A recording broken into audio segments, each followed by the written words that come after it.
Andre adalah seorang pemuda yang tumbuh dalam kesederhanaan. Sejak kecil, ia sudah merasakan pahitnya kehilangan. Kedua orang tuanya meninggal dalam sebuah kecelakaan tragis, meninggalkan dirinya seorang yatim piatu. Sejak saat itu, ia diasuh oleh kakek dan neneknya di sebuah desa kecil yang damai. Meskipun hidup sederhana, Andre tumbuh menjadi anak yang cerdas dan penuh semangat. Sejak duduk di bangku sekolah dasar, Andre sudah menunjukkan kecerdasan luar biasa. Ia selalu menjadi yang terbaik di kelasnya, mendapatkan banyak penghargaan, dan bahkan berhasil mendapatkan beasiswa untuk melanjutkan pendidikannya hingga ke perguruan tinggi ternama. Dengan kerja kerasnya, ia akhirnya diterima di sebuah perusahaan swasta besar setelah lulus kuliah. Hidupnya mulai stabil, dan ia bisa mengirimkan uang untuk membantu kakek dan neneknya di desa. Namun, kehidupan memang penuh dengan kejutan yang tak terduga. Suatu hari, ia menerima kabar duka bahwa kakek dan neneknya telah meninggal dunia. Dengan hati yang berat, Andre kembali ke desa untuk mengurus pemakaman mereka.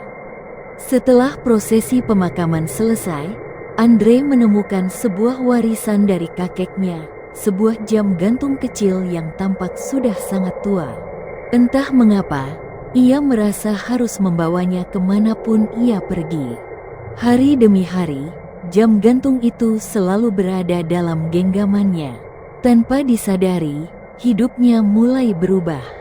Ia mendapat banyak keberuntungan di tempat kerja, proyek-proyeknya selalu berhasil, atasan memujinya, dan ia bahkan mendapatkan promosi lebih cepat dari yang ia bayangkan. Pada awalnya, Andre menganggap semua ini sebagai hasil kerja kerasnya sendiri, tetapi semakin lama, ia menyadari ada sesuatu yang aneh dengan jam itu. Suatu malam, saat ia sedang bekerja lembur di kantornya, suara berbisik terdengar di telinganya. Ia menoleh ke sekeliling, tetapi tidak ada siapapun. Jantungnya berdegup kencang. Ia menatap jam gantung di tangannya, dan seketika ia merasakan hawa dingin yang menyelimuti ruangan. Saat itu, ia baru menyadari bahwa jam tersebut bukanlah benda biasa. Keesokan harinya, Andre mencoba mencari tahu tentang jam tersebut. Ia bertemu dengan seorang tetua desa yang mengenal baik kakeknya.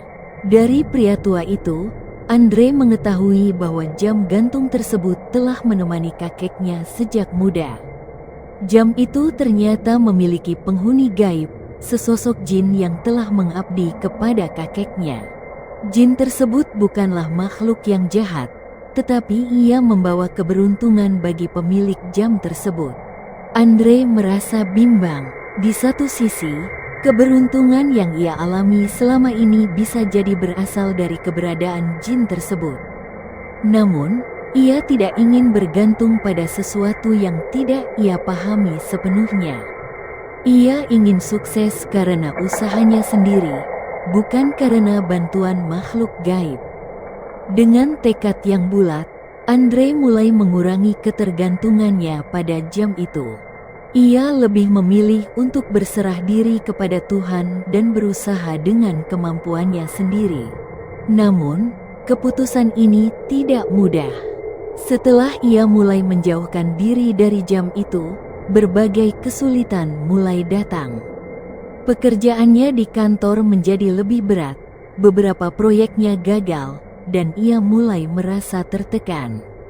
Teman-teman kantornya mulai bertanya-tanya, mengapa Andre yang dulu begitu sukses, kini tampak lebih murung dan kehilangan semangat. Di tengah kebingungannya, ia bertemu dengan seorang rekan kerja bernama Lisa, seorang wanita cerdas yang selama ini diam-diam mengagumi ketekunan Andre.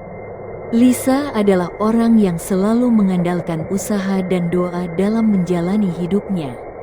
Ia menyadari ada sesuatu yang berbeda pada Andre dan mencoba membantunya. Dengan penuh perhatian, Lisa menyarankan Andre untuk tetap berusaha tanpa takut kehilangan keberuntungan yang selama ini ia miliki. Sementara itu, keberadaan jin dalam jam gantung tersebut juga mulai menunjukkan tanda-tanda perpisahan. Dalam sebuah mimpi, Andre bertemu dengan sosok bayangan yang memperkenalkan dirinya sebagai penghuni jam. Ia berkata bahwa ia telah lama menemani kakeknya, dan sekarang tugasnya hampir selesai. Jin itu menyampaikan bahwa ia tidak bisa terus bersama Andre, karena Andre telah memilih jalannya sendiri. Ketika bangun dari mimpi itu, Andre merasa lega.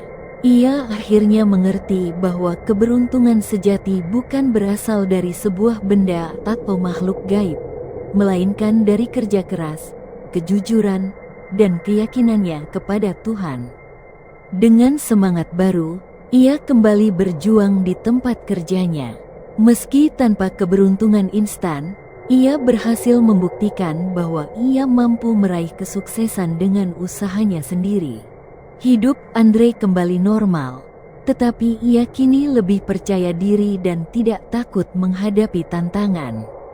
Jam gantung itu masih ia simpan, bukan sebagai sumber keberuntungan, tetapi sebagai kenangan akan kakeknya yang telah mengajarkan banyak hal dalam hidupnya.